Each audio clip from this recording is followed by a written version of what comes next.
Chapter 7. New York. It was a Sunday afternoon at the home of Lawrence Hutton, a writer and collector of books. A number of prominent people had dropped in, including Mark Twain.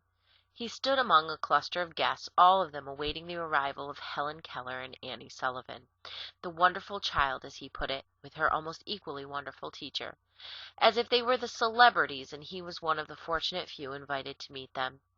When she arrived, the guests were presented to her one by one. Then she sat on a sofa with Annie beside her and the novelist, William Dean Howells, on the other side. Twain watched Helen place her fingers on Howells' lips as he told her a story of considerable length, and you could see each detail of it pass into her mind and strike fire there and throw the flash of it into her face. Then Annie put one of Helen's hands to her own lips and spoke against it for the question. "What is Mr. Clemens distinguished for?" Helen answered in her crippled speech. "For his humor." I spoke up modestly and said, "And for his wisdom." Helen said the same words instantly, "And for his wisdom." I suppose it was mental telegraphy, for there was no way for her to know what I had said. Helen was 14 years old and Mark Twain was 60, but she felt completely at home with him. She touched his hair and his face, and on impulse took some violets she had been given and put them in his buttonhole. She kissed him when he said good-bye. "I think he is very handsome indeed," she told her mother. It was the start of a friendship that lasted until his death. New York was not Helen's favorite place, however. There were too many people, and they were in too much of a hurry. She felt their rapid footsteps pounding past her on the pavement, old and young, men and women, each with characteristic step, and all of them going too fast. Were they watching her? Could they tell how different she was? She felt she was always on view, compelled to smile no matter what, because she could never tell whose eyes were measuring her. But the school was close to Central Park, which was uncrowded and smelled like the country. Helen took walks there every day with Annie. With her fellow students, she went bobsledding on snowy winter days, spilling out of the sled along with the others when it came to grief. She talked Annie into letting her take riding lessons, and every morning they set out together on horseback from Derlin's Academy near Columbus Circle with Dr. Humison, an expert horseman. Unlike Helen, Annie found nothing good in New York. People were pleasant to her. There was little of the snobbiness she saw in Boston, but all the same she was terrified that they might find out who she was, meaning they might learn about Tewksbury. To Annie, Tewksbury was a guilty secret, one she could not share even with Helen. It was as if this beloved child would be injured or soiled by it. Annie talked freely enough to Helen about her early years, her brother Jimmy, and the games they used to play, but more than 30 years passed before she spoke about the dead house in Tewksbury. A more immediate concern was the question of Helen's future. She was not making the progress they had hoped for in speech, and her classwork at Wright Humanson was not preparing her for college. College was on both of their minds now. It had been on Helen's minds for several years. As a little girl she had visited Wellesley and surprised her friends by the announcement, "Someday I shall go to college, but I shall go to Harvard." When her friends asked her why not Wellesley, she said there were only girls there. "The thought of going to college took root in my heart and became an earnest desire, which impelled me to enter into competition for a degree with seeing and hearing girls," she said. There were no girls at Harvard then or for more than half a century to come, but Harvard had a sister college, Radcliffe, whose standards were the same as Harvard's. Annie had been mulling over these matters since the end of their first year in New York. They were partly through the second year now, and it was increasingly clear that before Helen could qualify for Radcliffe, she would have to attend some other secondary school, one with a stronger academic curriculum. Yet Annie felt at times that she could not endure the thought of one more school, any school. Annie had, in fact, a deep-rooted distrust of the entire education system. There were times when she wondered if she ought to find another teacher for Helen, someone more capable of helping her prepare for college. Helen would never have agreed to it, however. For Helen, there was nobody on earth more worthy of love and admiration than her teacher. Nevertheless, she was in her mid-teens now and aware of a change in her relations with Annie. It was surely the same change that takes place between a mother and a teenage daughter, for teacher had become, in effect, Helen's foster mother. What the daughter saw now, or was beginning to see, suspect, and sense, was that this much-loved mother was a separate person from her foster child. She had a temperament entirely different from Helen's, more high-strung, more changeable.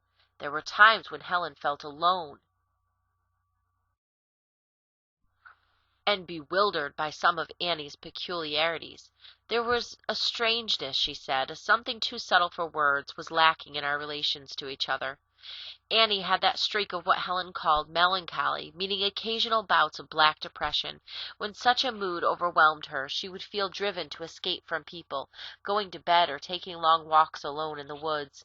If she was near water, she might hide for hours at a time under a boat on the shore.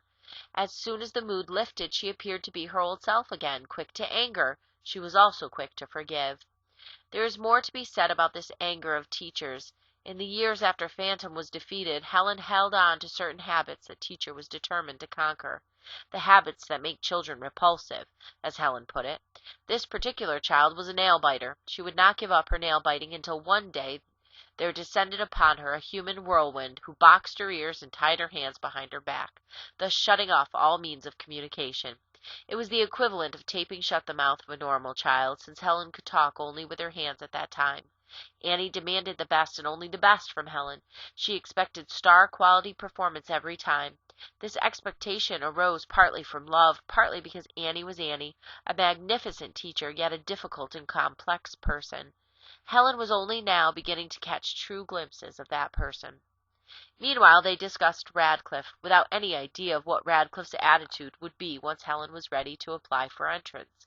A number of colleges accepted women, but nowhere in the country was there another in which women were held to the same high standards as those at Harvard, using the same curriculum, with progress tested by exactly the same exams. Annie went to Cambridge, the town just outside of Boston that was home to Harvard as well as Radcliffe. There she called on Arthur Gilman, the head of the Cambridge School for Young Ladies. Gilman had been one of the founders of Radcliffe, and sole purpose of his school was to prepare students for entrance to Radcliffe. When Annie asked if he would accept Helen Keller as a student, he was startled, but willing to think it over. At least the sticky problem of paying for the education was finally resolved. Under the leadership of Mrs. Lawrence Hutton, a fund was put together. Several friends, including Dr. Bell, contributed to it, and Mrs. Hutton believed that with time it would grow large enough to support Helen and Teacher throughout their lives. That summer, with the news of her father's death, Helen experienced her first great loss. Frantic with grief, her one desire was to get to her mother, but Kate telegraphed to say it was the season of contagious diseases and she must not come. Helen was inconsolable. A month later, holding tight to Annie's hand, she set off to begin her education at the Cambridge School, for Mr. Gilman had been unable to resist the challenge of teaching Latin, Greek, and French to a girl who could not see him, could not hear him, and could speak to him only with difficulty. Chapter 8. Cambridge. Helen's daily schedule was not very different from everyone else's. She lived with Annie in Howell's house, one of the Cambridge school dormitories. She made friends with her classmates, and some of them learned the manual language. She joined them in many of their games, even blindman's buff. I took long walks with them, she said. We discussed our studies and read aloud the things that interested us, and it seemed to her that she was doing everything they did, that she was truly one of them. This pleasant glow, this joy in living the way others lived, was bound to fade, for Helen faced obstacles that her classmates could not share. Books printed for the blind were hard to find, and not one of her textbooks was available in raised print. Annie had to read them to her. Annie had to look up words that were new to Helen, whether in French, German, or Latin. Languages Annie knew nothing about. She had to attend every class Helen went to, spelling into her hand whatever the teacher said. Mr. Gilman learned the manual language, as did Frau Grote, the German instructor, but otherwise the burden was always and entirely on Annie. It was a heavy burden. Although Annie never complained about the strain on her eyes, Helen was beginning to understand at what cost this education of hers was being bought. Yet they never seriously considered giving it up. As far as Annie was concerned, her own reputation was at stake as well as Helen's. Besides, Helen loved it, loved the hard work, the languages, the ancient history, everything except mathematics. In Latin, she was said to be quicker and more precise than the average student. In German, Helen has always a clear, beautiful, accurate picture of the thing that she is reading or describing, Frau Grote reported. Very often, other girls give a great many words and say nothing. Helen, never. Yet for Annie and Gilman alike there was one important question that had no answer. How many years would it take to prepare Helen for Radcliffe? 5? 4? Or even as few as 3? Christmas came, bringing Mrs. Keller, Mildred, and the baby of the family, Phillips Brooks. Helen was so happy to have them with her that Mr. Gilman agreed to let Mildred stay on as a pupil, and when it was time for final exams he arranged for Helen to have a separate room where she could use her typewriter without disturbing the others. Annie was banished from that room, and a guard stood outside the door as extra insurance that nobody and nothing interfered. Gilman administered the exams himself in the manual language. Helen came through triumphantly, successful in every subject. She took honors in English and German. The result is remarkable, Gilman reported. I think I may say that no candidate in Harvard or Radcliffe was graded higher than Helen in English. Together with Annie, she spent the summer at the family home of Joseph Edgar Chamberlain, an editor of Youth's Companion, and a friend since Helen's first article in the magazine in Wrentham, a little country town on a lake. There was boating and swimming, and when Uncle Ed Chamberlain took her for walks through the forest, he talked about things that mattered to him: politics, justice, socialism. Helen was 17 years old now, with thick brown hair and a clear, healthy complexion.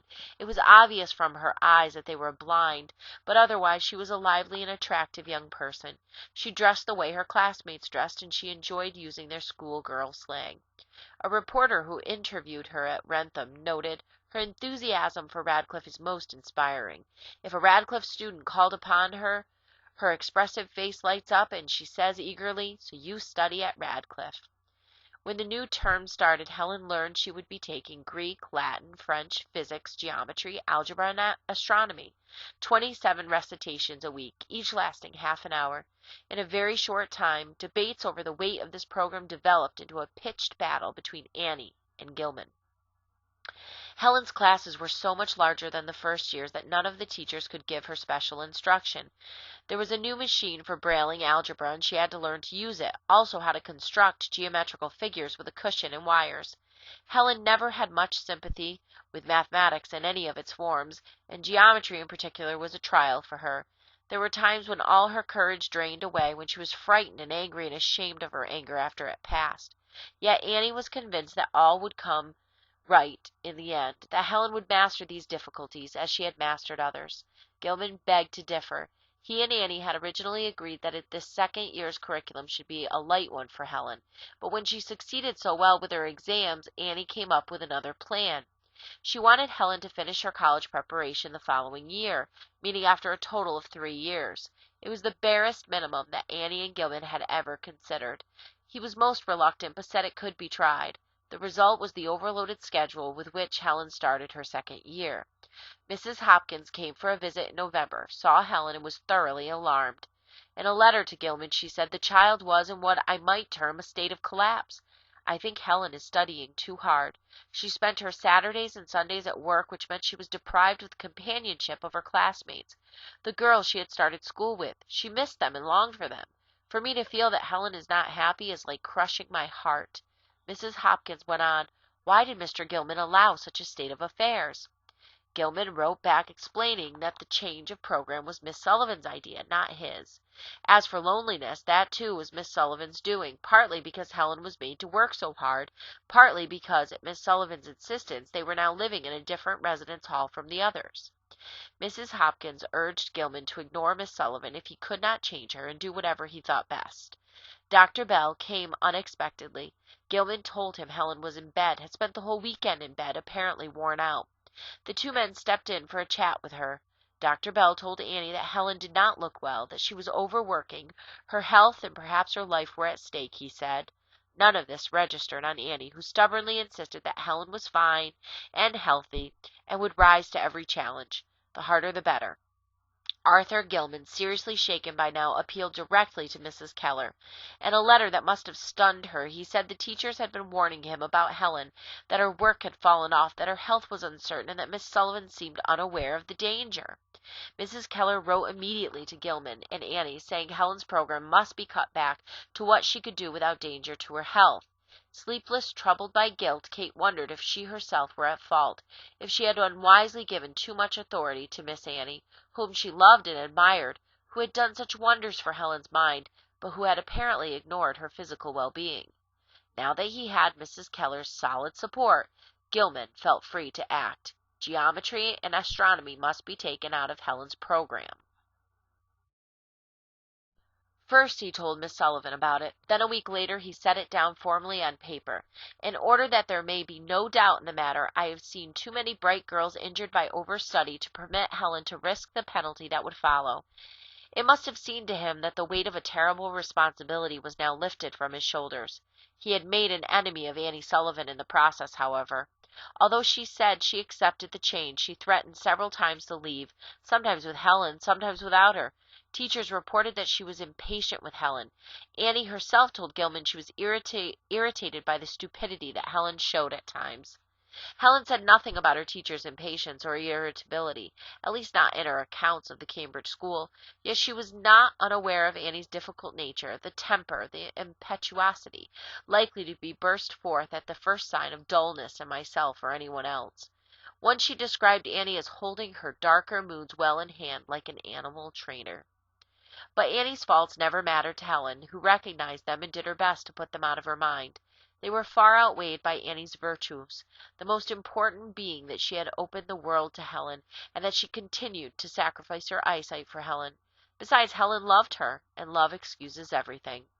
As for the change of program, the lightened workload, with graduation a year later than the rest of her class, Helen perceived it as a hurtful mistake. I could scarcely endure my bitter humiliation. It seemed to me as if I had been cheated out of my proper share in the schoolwork. I knew that Miss Sullivan had loved me and taken the best care of me for nearly 11 years, and that no harm had come to me while I was with her. She has worked all those long years to make my life sweet and happy. Now the teachers' complaints grew more urgent. They said they could no longer endure Miss Sullivan. Remarks she made in the hearing of teachers and pupils in the classroom and of Mildred and the servants in the residence hall were exceedingly unfortunate. The woman in charge of Howell's house went so far as to say she would prefer that Miss Sullivan should never be in the presence of her girls, because she said things critical of Mr. Gilman and didn't care who heard her. Annie often boasted that she had complete power over Helen, that she could take her from the school at any moment, transfer her to Europe or elsewhere, and in fact do whatever she pleased, without consulting Mrs. Keller. It was the opinion of these teachers, and of Gilman, too, that Annie was better adapted to the training of a schoolgirl than that of a young lady who had already far outstripped her intellectually. So Gilman informed Mrs. Keller, and by the start of December he was pleading with her to come to Cambridge to see for herself the situation Annie Sullivan had created. If worse came to worse, he said, it might be necessary for her to remove both daughters from the school, but she must come. It seemed that Kate could no longer avoid what she most feared, a confrontation with Miss Annie. She sent 3 letters to Gilman, then fired off a telegram authorizing him to act as Helen's guardian. For some reason, none of these communications reached Cambridge, so she wrote again. Miss Sullivan had a hard and bitter childhood, and that has been one other reason that I have tried always to make her stay with Helen pleasant. On the 8th of December, Kate's telegram, the one giving Mr. Gilman authority to act as Helen's guardian, was finally delivered. He showed it to Annie. She took it to mean that she must go away and never come back, leaving Helen in the care of her newly appointed guardian, Arthur Gilman. Until that day, Helen knew only that Gilman and Annie disagreed about how hard she ought to work, but she had no way of knowing the intensity of their feelings. If Annie's fingers jabbed impatiently when they spoke into Helen's hand, if her footsteps were harsh and hurried, there might be many reasons for it, or no reason. Annie had moods, that was all. But on the day her mother's telegram arrived, Helen sat next to Annie in class, touched her hand, felt it tremble, and recognized disaster. "What is it, teacher?" she asked with alarm. "Helen, I fear we are going to be separated." "What? Separated? What do you mean?" As Helen remembered it, Annie said something about a letter from someone who expressed his opinion to my mother that Miss Sullivan and I should be separated. Mr. Gilman, whom I had trusted, had done it all. That same morning Annie left Helen, Mildred, and the school and escaped to our true friends, Mr. and Mrs. Richard Derby Fuller of Boston. This part of the story is told in Teacher, Helen's biography of Annie. She was overcome with despair as she approached the Charles River. An almost overmastering impulse seized her to throw herself into the water. But it seemed to her that an angel laid a restraining hand upon her and said, "Not yet." It was a time of heartbreak. The Fullers were horrified to learn that Helen might be separated from Annie. They advised her to send telegrams to her mother, to Dr. Bell, and to Uncle Ed Chamberlain at Wrentham. The Fullers themselves wrote to Mrs. Hutton, who managed the fund that paid for Helen's schooling, and Mrs. Hutton wrote immediately to Gilman. "Against this action, Mr. Hutton, and I must protest in the very strongest terms." Mrs. Keller must realize how peculiarly strong is the tie which binds pupil and teacher. Gilman's response was confusion. Having done what he honestly believed to be right, he had spent all his emotional energy in the process and had nothing left for the aftermath. Helen, sobbing most of the time and close to hysteria, clung to Mildred, who was also sobbing. They were unable to sleep that first night. When morning came, they were unable to eat, and there was no question of Helen's going to classes. Annie returned in the course of the day, demanding that Gilman allow her to see Helen. He refused at first, but Annie could not be made to leave, and eventually he gave in. Uncle Ed Chamberlain arrived later, and with Gilman's permission, brought Helen, Mildred, and Annie home with him. At Wrentham, I took Helen alone in my study and told her it might soon be incumbent on her to decide whether she would stay with Annie or go away with her mother. This was Chamberlain's recollection of that afternoon some 30 years later. She said to me, "Uncle Ed, if I have to decide between my mother and teacher, I will stay with teacher." This decided me as to my own sympathies in the case. Helen was badly frightened. The telegrams she sent to friends reverberated with her fears. In one of them, "They are trying to take my dear teacher from me. My heart is broken. You know what she has been to me. You know how dearly and truly we have always loved each other. Oh, dear friend, help us." Mrs. Keller arrived at last, embraced her daughters, wept with them, and conferred with the friends who had gathered at the Chamberlains' home. What happened during the next several days is only partly known, but there is no question about the ending. In a total reversal of her previous position, Kate sent Gilman a brief note, cool and distant in tone, telling him her daughters were now formally withdrawing from his school. The drama had played itself out. Its theme was that Helen and Annie could not and would not be separated. Some of those who were close to Helen believed separation might be a good idea, but they weren't in Wrentham discussing Helen's fate. None of the people gathered there could bear to see her wounded, even though such a wound might ultimately lead to a more independent life, just as no one was willing to see Annie cast off and set adrift. She was in her early 30s. She, too, could have made another life, but it didn't happen that way. Nobody had the stomach for it. Chapter 9. The Assault on Radcliffe. A private tutor was found, a Mr. Merton Keith of Cambridge. He agreed to come once a week to Wrentham, where Helen and Annie were staying with the Chamberlains. They were a large, active, extroverted family. All the young people spoke so distinctly that Helen had no trouble reading their lips with her fingers, and one of the daughters learned the manual language. They had snowball fights, and they walked across the frozen pond, sometimes tobogganing on it. One person would balance the sled on the crest of a hill, as Helen recalled. The others would climb aboard, and when we are ready, off we dash down the side of the hill in a headlong rush, and leaping a projection, plunge into a snowdrift and go skimming far across the pond at a tremendous rate. But the real business of her life at this point was study, cramming for the exam she must pass to enter Radcliffe. When the new tutor came, they worked together for 3.5 hours at a stretch. Then Helen was left with a week's worth of lessons to finish before the next session. Keith was a youngish man, dark-eyed with a bushy mustache. He may have grown in the hope of looking older. He was capable, conscientious, and unsentimental. Keith had been assigned to teach 4 subjects: Greek, Latin, algebra, and geometry. They started with Greek, and by the end of 4 months, Helen had translated and written out about 1,000 sentences from Greek into English, and 600 sentences from English into Greek.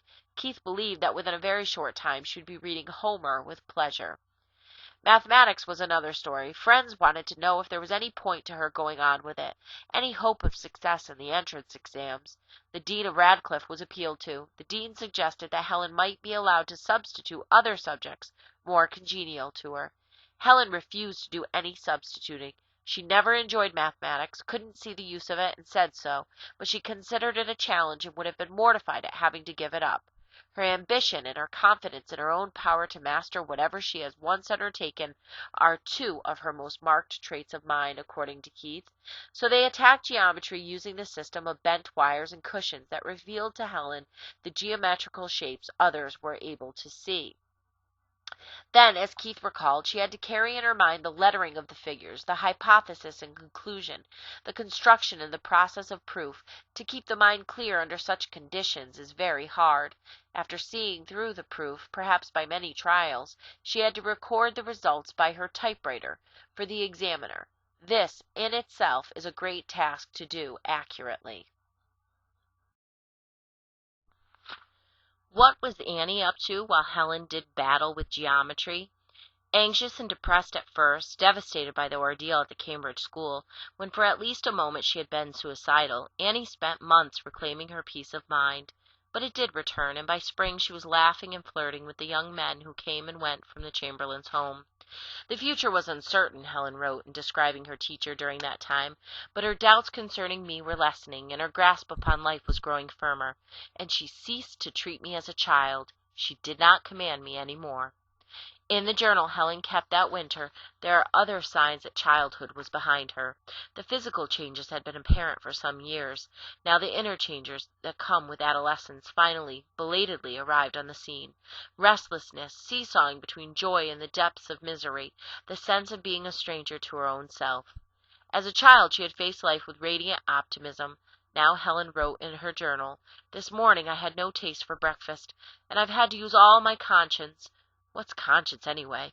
To keep myself at the helm of duty. Why doesn't it help me that I've done my work nicely? I simply despise the spirit in which I've gone about my work. When shall I ever get out of me? I'm tired of all my failures, fruitless resolutions. I'm tired of always fearing that I shall be stupid or do something clumsy or careless. My character seems no good, and it will cost me a long, long effort to build it up." Later, in the same journal, "I haven't done well in algebra, and my temper has been unmanageable. I am usually willing to persevere, but I wouldn't today because I was treated so much like, well, a naughty child. Something in me resists fiercely, and I can't explain it." The winter ended, and spring brought the college entrance exams, which would take place in June at Radcliffe.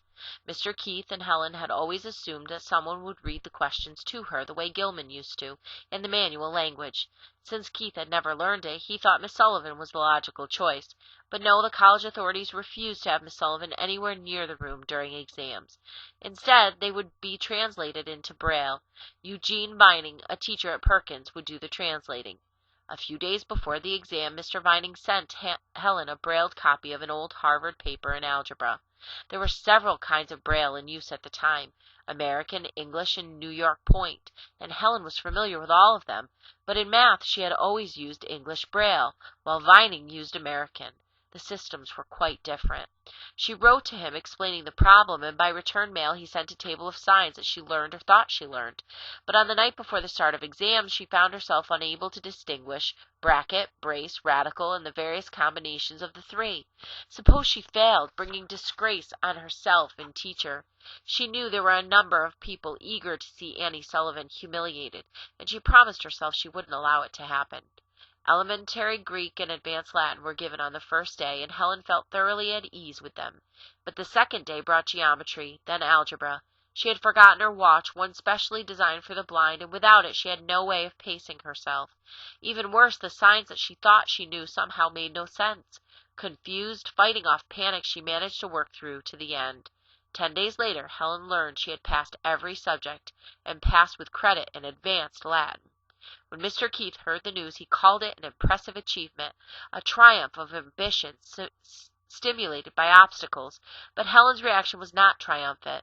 "I was bitterly disappointed not to have done better," she told him, "and my disappointment often throws a shadow upon the pleasure which the summer is bringing me."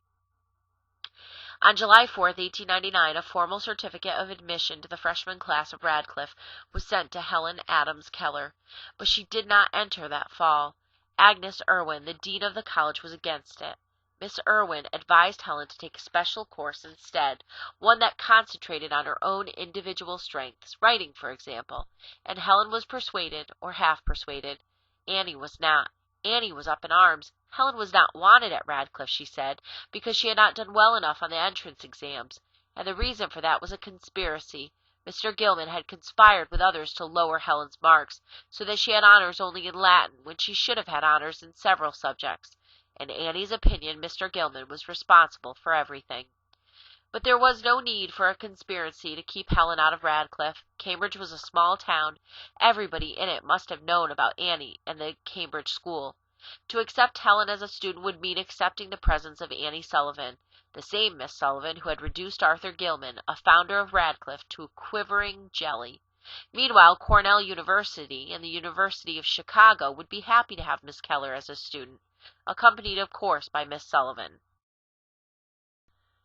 Single-minded and persistent, Helen said it was Radcliffe or nothing. When President Woodrow Wilson asked her many years later why she had insisted on that one college, she answered, "Because they didn't want me at Radcliffe, and being stubborn, I chose to override their objections." Helen and Annie found a place to stay in Cambridge, and Mr. Keith came every afternoon. In a letter to Mildred, Helen said she was studying English history, English literature, French, and Latin, and by I shall take up German and English composition. Let us groan. This was followed by news about a swell winter outfit, coats, hats, and 2 dresses made by a French dressmaker. One was green wool, the top trimmed with pink and green brocaded velvet. Teacher had 2 new dresses as well. In May 1900, Helen prepared to storm the walls of Radcliffe a second time. Writing to its academic board, she said she was ready for regular courses now, and although she said it most politely, the message was clear: "I have passed the exams and am entitled to admission. Admit me." A month went by without an answer, and then there was an answer. Helen Adams Keller had been formally accepted into the class of 1904. When word of this acceptance became public, according to one of the Perkins teachers, there was much talk. Why don't they say outright that Miss Sullivan is entering Radcliffe instead of Helen Keller, a blind, deaf, and dumb girl? Perhaps it was in response to such talk that Dean Irwin proclaimed certain rules. Miss Sullivan was to leave the building at the very moment the messenger carrying exams from Harvard to Radcliffe started out. Furthermore, whenever exams took place, the dean was going to pay out of her own pocket for 2 proctors. One would proctor Helen, the other would proctor Helen's proctor. An experienced Braille typist would be present at every exam to transcribe the questions as soon as they reached the room containing Helen and her proctors. If Helen had any questions, the Braille typist would answer them in the manual language, and every word must also be spoken aloud so the proctor could record it. Once these safeguards had been declared and accepted, Radcliffe was ready for Helen Keller. Certainly Helen was ready. Since childhood she had dreamed of college as a series of long golden days filled with learning, thinking, reading. The teachers would be philosopher kings. The girls her own age would be her companions, sharing lessons, confiding in her, drawing her into their beautifully normal lives. In the wonderland of mind, she said, I should be as free as another. Chapter 10. Inside the Ivory Tower. Today I look luncheon with the freshman class of Radcliffe, Helen wrote in a theme for English composition. I had the opportunity to make friends with all my classmates, and the pleasure of knowing that they regarded me as one of themselves, instead of thinking of me as a living apart and taking no interest in the everyday nothings of life, as I had sometimes feared they did. I have often been surprised to hear this opinion expressed, or rather implied, by girls of my own age. Once someone wrote to me that in his mind I was always sweet and earnest, thinking only of what is wise, good, and interesting. I always laugh at these foolish notions, but even while I laugh I feel a twinge of pain in my heart. The pain refused to go away. Helen's freshman year was haunted by an underlying note of sorrow that was partly loneliness, partly disillusionment with college. She was reminded of library bookshelves at the Cambridge school. When my teacher and I first saw them, she exclaimed, "What beautiful books! Just feel them." I touched the handsome volumes and read some of the titles, which were so richly embossed that I could distinguish the letters. But when I tried to take one of them down, I found that they were imitation books, all bound and lettered in gold to look like Chaucer, Montaigne, Bacon, Shakespeare, and Dante. That is the way I felt as the days in college passed and my dreams faded. As for the loneliness, it came and went and came again. Helen tried, as she had always tried, to convince herself that in spite of its limitations her life was rich and full. This was not self-deception, but a way of surviving. She would fight it out to the end with a smiling face, she once said, and she would do it without complaint, without surrendering to fate. Now she rode through the streets of Cambridge with Annie on her tandem bicycle. She played chess and checkers with her classmates and went swimming with them. From time to time, one or another of the students would bring her flowers or a box of candy, and Helen would throw her arms around the girl, kissing her the way she used to kiss and embrace everyone she met as a child. But hardly anyone knew the manual alphabet. Hearing them by touching their faces meant she had to speak to them with her voice, and she knew it was a crippled voice. So heart-to-heart confidences, even ordinary conversations, were difficult, yet they were what she longed for. She moved through rooms and corridors that were crowded with girls. She sensed their presence, felt the vibrations of their footsteps, smelled the ironed-in starch of their shirtwaist blouses, the soap or toilet water that scented their skin. At most, she got a quick handshake as they moved on. Some may have been awed by her celebrity, or by the strangeness, the eeriness of coming face to face with a person who could neither see nor hear them, and who seemed to belong to an alien species. The result, Helen found, was that a sense of isolation enfolds me like a cold mist as I sit alone and wait at life's shut door. Beyond there is light and music and sweet companionship, but I may not enter. Fate, silent, pitiless, bars the way. Annie and Helen had been allowed to room off campus, and they found a rental house where they were cared for by an Irish maid, Bridget Crimmins. They enjoyed a degree of freedom that was impossible for other students. Yet the charming little house, with its view of trees and fields and the Charles River in the distance, only increased Helen's separation from her sister students in the dormitory. Even during classes, when seated in the midst of her classmates, she felt almost alone. The professor is as remote as if he were talking through a telephone, she said. The lectures are spelled into my hand as rapidly as possible, and words rush through my hand like hounds in pursuit of a hare, which they often miss. Helen had insisted on carrying a full academic load: French, German, history, English composition, and English literature. Since she was unable to take notes, she typed out everything she could remember after she got home, using her Braille machine. For other work, exercises, daily themes, tests, mid-year exams, whatever the professor would have to read, she used a Hammond typewriter with movable type shuttles for Greek, French, or Latin. As before, Annie read to her and looked up words in French or German dictionaries, but there were many more books now, all unwieldy and heavy, and everything took so long. And one of the daily themes Helen handed in for English 22, she said that there were disadvantages to going to college. The one I feel most is lack of time. I used to have time to think, to reflect, my mind and I. College left no time for thinking or dreaming. College was a race, an obstacle course. The end result of it was a brain stuffed with miscellaneous information. Helen's opinion of college never improved. If anything, it became increasingly negative. And yet there were certain instructors who were more than voices, speaking through a microphone.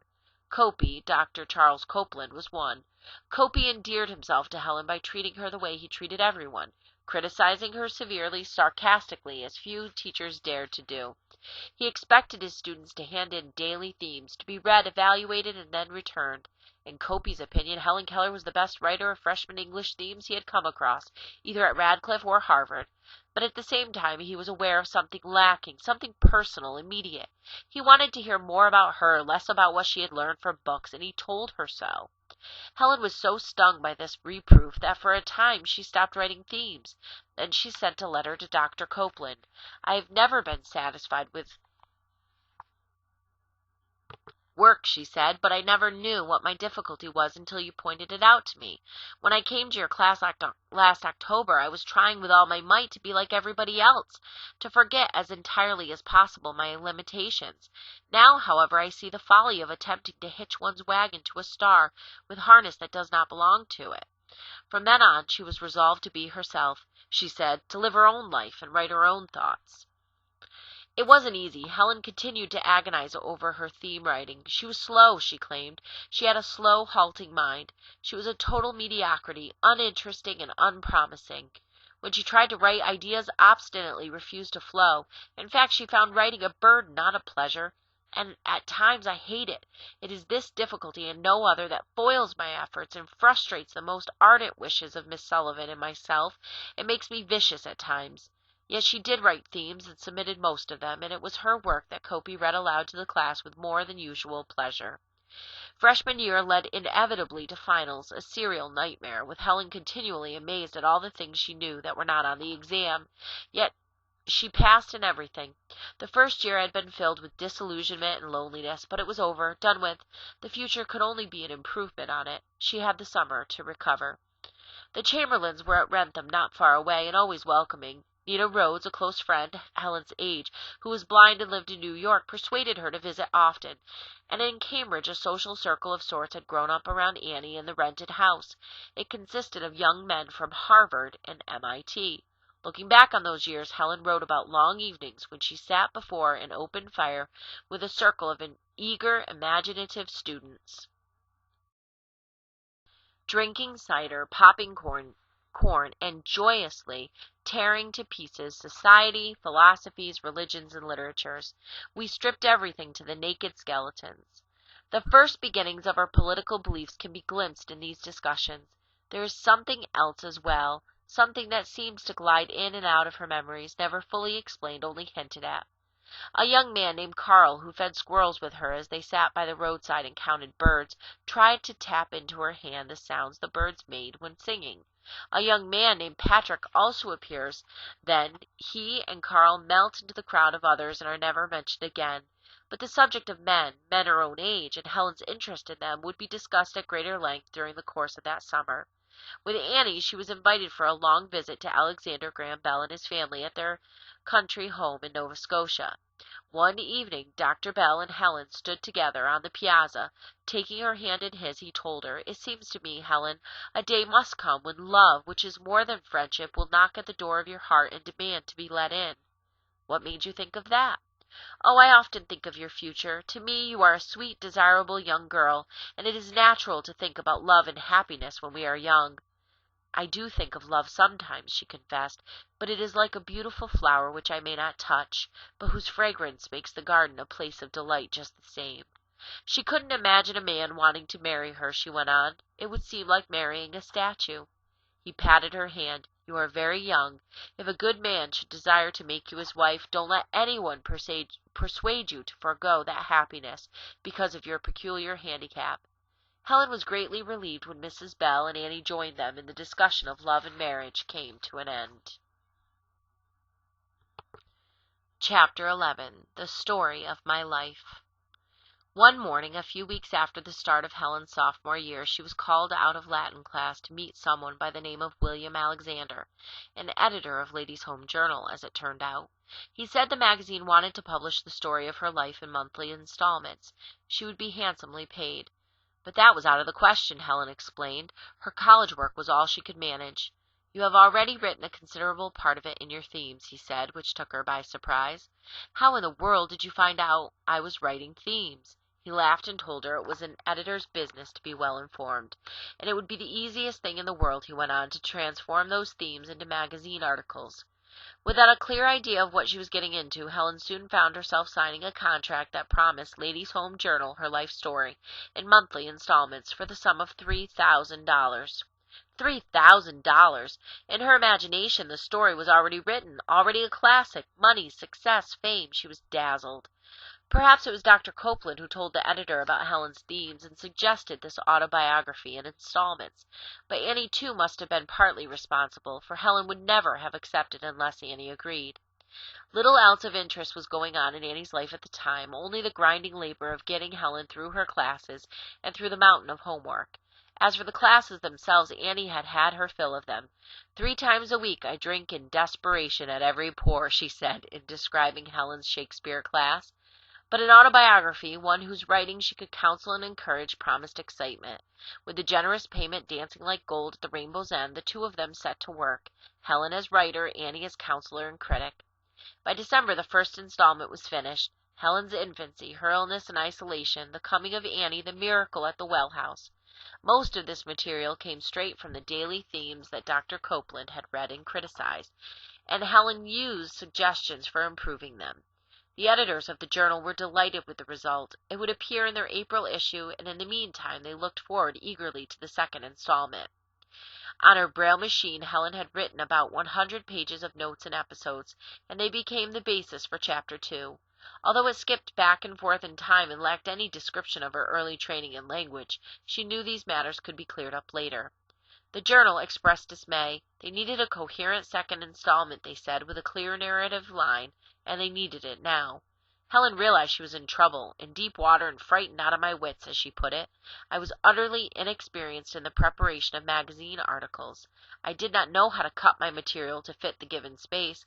I had no idea that the time limit was of such importance until telegrams began to come, thick and fast, special delivery letters filled with chorus of dismay.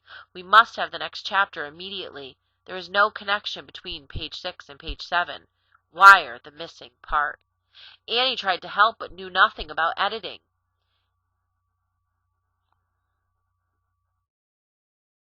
And Curtis Bach, the journal's publisher, saw he had made a serious mistake in printing the first of a series before he got his hands on the rest.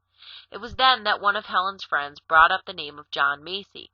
25 years old, he came from a distinguished but no longer prosperous New England family and had gone through Harvard on a scholarship. He taught English literature there and held a second job as well, working for Youth's Companion as an associate editor. When Annie and Helen met him, they found him likable, tall, pleasant-looking, with a certain sweetness of manner, and a mind both vigorous and original. Helen took to him immediately, Annie somewhat more slowly. When they agreed to work with him, he learned the manual language. Together with Annie, Mr. Macy read the disconnected passages of the manuscript, put them in chronological order, and counted the words. It was done with Miss Keller beside them, as he explained, referring everything, especially matters of phrasing, to her for revision. We read to her the sentences on each side of a gap and took down the connecting sentences that she supplied. The sense of crisis receded. Succeeding monthly installments began arriving in the journal's offices. By August, the final installment was on the newsstands. From first to last, the public took Helen's story to its heart, and as it happened, she was about to meet an even wider audience, for now John Macy transformed himself into a literary agent, intent on selling the magazine articles for publication as a book. There would be 3 parts. First, Helen's autobiography as it appeared in the journal. Second, a selection of her letters from childhood on. The third part was a narrative that had never been seen before, one as compelling as any work of fiction. Annie's letters to Mrs. Hopkins, describing her teaching methods as they evolved. After correcting Annie's spelling and grammar, Mr. Macy wove the letters into a consecutive whole so that the reader could follow day by day, and in Annie's own words, a heroic act of rescue carried out by a very young woman with only herself to rely on. Then John Macy set to work finding a publisher. Although he had no experience along those lines, he carried out the task with the same assurance he brought to editing. In April 1902, the 3 of them, Helen, Annie, and John Macy, signed a contract with the firm of Doubleday Page for a book Helen would call The Story of My Life. When it was published in March 1903, Helen's junior year in college, the year of her 23rd birthday, critics and readers alike were enchanted. The Century found it unique in the world's literature. The San Francisco Chronicle praised Helen's style as being full of force, individuality, and charm. The Literary Digest noted the absence of morbidness or self-pity. The chorus of praise was not universal. Mr. Macy's friends were convinced he had not only edited the book, but written it. People who disliked Annie Sullivan disliked her even more because it was her point of view, not theirs, that Helen presented. And an eminent German teacher of the deaf-blind, Rudolf Broman, insisted The Story of My Life by Helen Keller is mainly the work of her teacher, Miss Sullivan. When the book failed to sell as well that first year as John Macy had hoped, the publisher assured him it would live on and on and on, and there is no book I feel prouder of. Of course he was right. The Story of My Life has been translated into well over 50 languages, including Chinese, Japanese, Korean, Gujarati, Tamil, Pashto, and Cebuano. People of all ages have been finding inspiration in it for nearly a century. For Helen and Annie, the book brought freedom. They had money. They could spend it on good clothes, which both adored, on travel, and on improvements to an old farmhouse in Wrentham that Annie bought with some of the stock John Spaulding had given them.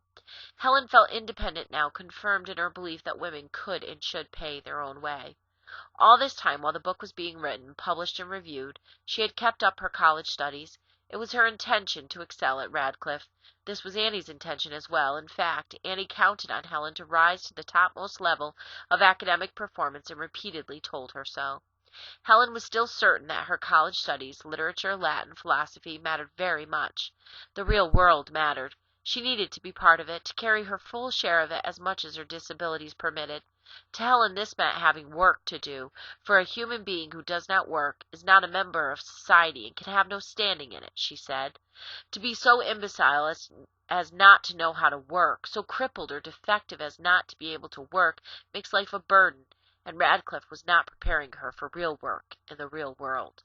For Annie, who had until now been a victim of overwork, there was a welcome change. She had help now from John Macy, who was no longer Mr. Macy to them, but John. He did much of the reading for Helen that Annie had once done. He consulted dictionaries for her, studied with her, helped her with her philosophy course, and with whatever else she needed help. With Helen and Annie went to their Wrentham farm for Easter vacation. John was there almost every night. Passages he wrote for the third section of Helen's autobiography reveal some of his feelings at the time. He spoke of Miss Sullivan's intelligence, wisdom, sagacity, unremitting perseverance, and unbending will. She was a person of extraordinary power. He said her mind, which was vigorous and original, has lent much of its vitality to her pupil. He admired Miss Keller, but Annie Sullivan bowled him over. He was in love, had fallen in love within months of their first meeting, and Annie loved him in return. She was 10 years older and had other claims on her heart in the form of a beloved foster child, but there it was. Whatever course Helen's life might take after graduation, she would have to deal with the challenges brought about by this unexpected romance. And in the meantime there was the matter of graduation. The ceremony should have been a triumphal march from classroom to platform, where the longed-for diploma would be put in Helen's hand. Unfortunately, it was not a triumphal march, but rather a series of hesitant steps forward, backward, forward again, an embarrassed shuffle carried out in the full glare of publicity. In early June, a Boston newspaper announced Helen Keller to receive magna cum laude degree. Honors that accompany the college degree can take one of three forms: summa cum laude with highest praise, magna cum laude with great praise, and cum laude with praise. It was an era when a young woman was lucky to get all the way through high school. In 1900, for example, for every 10 boys or girls of high school age, only one was actually in school. Graduating from an elite college like Radcliffe was therefore a great distinction, and in Helen's case, graduating from any college at all would be nothing less than history-making. So the news that Helen Keller was to earn her Radcliffe degree, magna cum laude, must have been barely credible to some people, perhaps a mistake or an exaggeration. It was repeated in newspapers throughout the country. 2 weeks into June, in the Boston Transcript, Miss Keller sent word that illness prevented her leaving her home in Wrentham. In another paper, disappointed in not obtaining the highest honors and fatigued from her 4 years of hard work, Miss Keller has retired from all the social festivities connected with her graduation, and from the marks already in it looks as if Miss Keller will fail to receive a magna. From Chicago, Helen Keller breaks down, gifted student on verge of prostration. One thing was clear: she would take no part in the Class Day celebration. Perhaps she might not even attend her own graduation, although this was less clear. Her insatiable ambition prompted her to try for the highest goal, according to the Boston American, and failing by a short margin, she remains inconsolable, which seems like an accurate summing up of this sorry affair, and yet Helen did come, after all.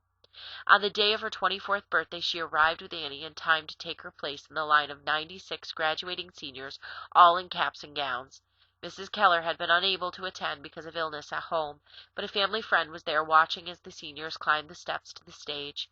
They bowed to the college official when their names were called out and then came forward to receive their diplomas from President LeBaron Briggs.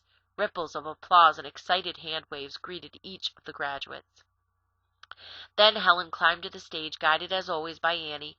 The family friend recalled that when she stepped forward to receive her diploma, cum laude, with praise, the scattered applause became an ovation, but as soon as the ceremonies were over, Helen and Annie vanished. People who wanted to extend their congratulations searched for them in vain.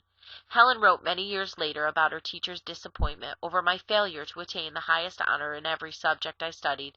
She was overwrought by my apparent lack of zeal in obtaining the summa. Helen never says whether she herself was disappointed, but she does tell us she had felt deeply injured on her teacher's behalf. Radcliffe had failed to recognize how much Annie contributed to Helen's education. They failed even to recognize Annie's existence.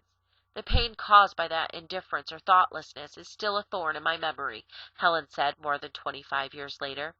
Radcliffe might have answered that they never wanted Miss Sullivan to begin with, and never pretended otherwise. They might also have pointed out that Miss Sullivan was openly scornful of academic learning, and therefore learned nothing herself. Yet the disappointments Helen and Annie felt were real and poignant, and the day that should have been overjoyful for both of them was thoroughly spoiled. They fled from it to the comfort of Wrentham. And looking back at Radcliffe years, Helen often said that Dean Irwin had been right after all, that there was no need for her to go to college, but she had happier thoughts on the subject as well. Just before graduation, in a speech to the Alumni Association, she said, "College has breathed new life into my mind. I grow stronger in the conviction that there is nothing good or right which we cannot accomplish if We have the will to strive. The end of my school days fills me with bright anticipations. The doors of the bright world are flung open before me, and a light shines upon me, the light kindled by the thought that there is something for me to do beyond the threshold. Chapter 12. We Three. Wrentham was a country village, an hour's ride by streetcar from Boston, and their house stood on 7 acres of neglected land at the end of a pretty street. It was big, rambling, and very old.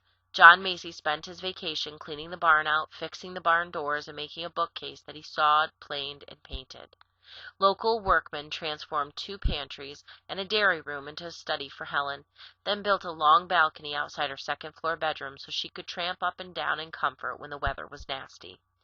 Out of doors, ropes and wires that stretched from tree to tree and building to building made a network where she could move about on her own, touching the garden and breathing it in. Friends came to visit, often for weeks at a time. There were evenings when the dining room filled with the smell of cut flowers, burning beeswax candles, good food, and the French perfume of the women. Helen recognized every guest by the touch of a hand. She knew how tall each one was, so that she held out her own hand at the right height. She was at home in a place of her own, surrounded by people she loved. Annie, meanwhile, was puzzling over the riddle of her future. Should she marry John? Did she have the right to when her first duty was to Helen? Even apart from Helen, there was the matter of the considerable differences in ages, as well as her own peculiar moods, her restlessness and her black depressions. One evening Annie announced to Helen that she had decided not to marry. "Oh, teacher," Helen exclaimed, "if you love John and let him go, I should feel like a hideous accident."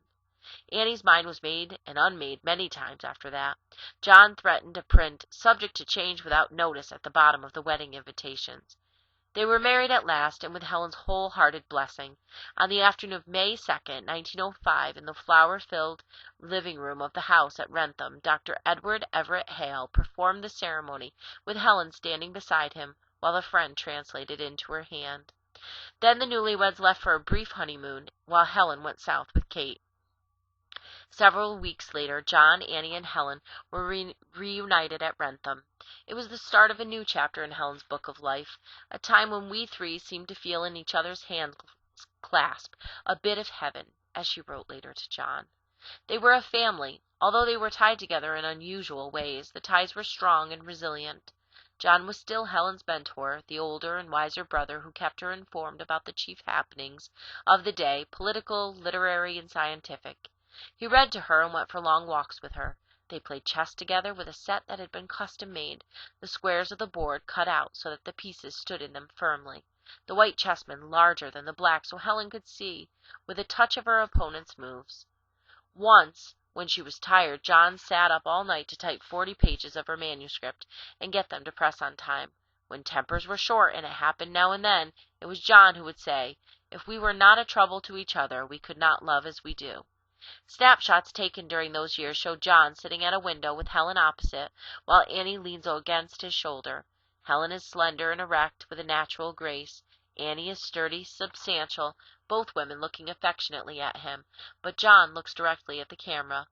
In another picture on the wooden front steps of the Wrentham house, Helen sits beside John and facing him. Annie sits behind him, gazing down at him, and John looks dead on at the camera.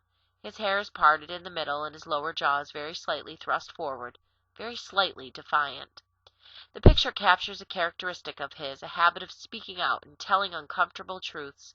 As literary editor of The Nation a few years later, he praised James Joyce and D.H. Lawrence, whose books had to be smuggled into the country because of censorship laws.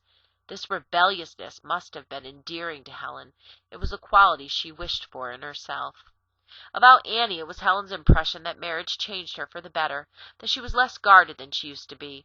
Before, Annie had concealed from Helen her own opinions on controversial matters that stirred her deeply, whether educational, political, social, or religious.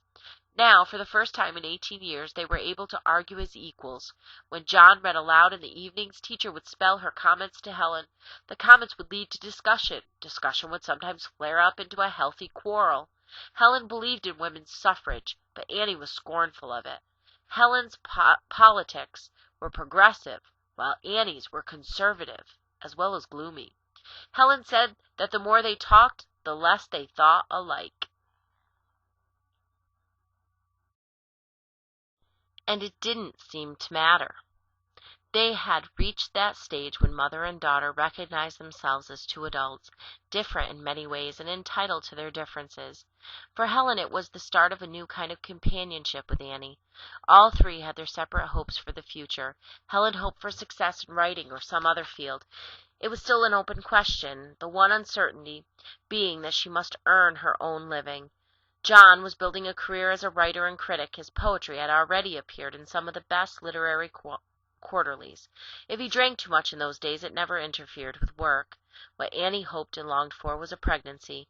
She was in her late 30s now, by no means too old to start a family. Because there were long periods when they had no servant, the women divided the chores between them. Annie despised housekeeping, but was an excellent cook and gardener. Helen's share was to clear the table, wash the dishes, make the beds, and tidy rooms. They were tasks she had learned to do on her own and was glad to do, not only because it spared Annie, but also because she enjoyed feeling competent, enjoyed learning every room in the house by touch. She had no sense of direction, and in order to move about on her own, she had to first memorize the furniture. Her heap of correspondence could not be tackled alone, mostly connected with problems of the blind, mothers struggling with afflicted children, blind young men and women in college, teachers, lawmakers, doctors. The mail, which came from all over the country, as well as England, Germany, and France, had to be read to her in the manual language. She typed out replies by herself. Now she was working on a book, The World I Live In. Apparently nobody cared to read her ideas about the tariff, the conservation of natural resources, or the school system, but they were endlessly fascinated by the life she led in the soundless dark, and this is what she wrote about. One chapter was devoted to smell, another to vibrations. She was extremely sensitive to the harshness of noises like grinding, scraping, and the hoarse creak of rusty locks, while the vibrations of fog whistles were nightmares to her. In 1907, Ladies' Home Journal published an article Helen wrote on an especially touchy aspect of blindness, one that came as a shock to her when she learned about it. The Massachusetts Commission for the Blind, of which Helen was a member, undertook a nationwide census to record the number of blind citizens, where they lived, what ages they were, their cause of blindness, etc. According to this census, much blindness was due to a disease known as ophthalmia neonatorum, the blindness of newborn infants. It was contracted when the newborn moved through the birth canal of a mother infected by syphilis. The disease was easily prevented by a solution of silver nitrate, dropped into the eyes of every infant at birth, a procedure that was simple, cheap, and a legal requirement in France and Germany. America had no such law, and since the words syphilis and venereal disease were not seen in newspapers at the time, not spoken aloud, certainly not in the presence of women, this meant that American women knew nothing about the cause of blindness in newborn infants. Helen wrote her journal article with a sense of outrage. She wanted the nation's mothers to demand preventative treatment for every infant at birth. American women can accomplish almost anything that they set their hearts on, and the mothers of the land together with the physicians can abolish infantile ophthalmia. Yes, wipe it out of the civilized world. It took courage to write those words, since the subject was one of which a young woman was supposed to be ignorant. In Helen's case, it was a question of a very particular young woman, one with whom much of the nation had embraced as a miraculous being, transparently innocent and pure, so pure and innocent that some people imagined her mind as a sort of blank slate on which Annie Sullivan had written her own thoughts. Then, 4 years later, after the wedding, and 5 years after Helen and Annie first settled into the farmhouse, the Wrentham household erupted. The image of Helen Keller as innocence personified would be shaken, even wounded, by this eruption. First, John Macy announced that he was joining the Socialist Party. Then Helen joined.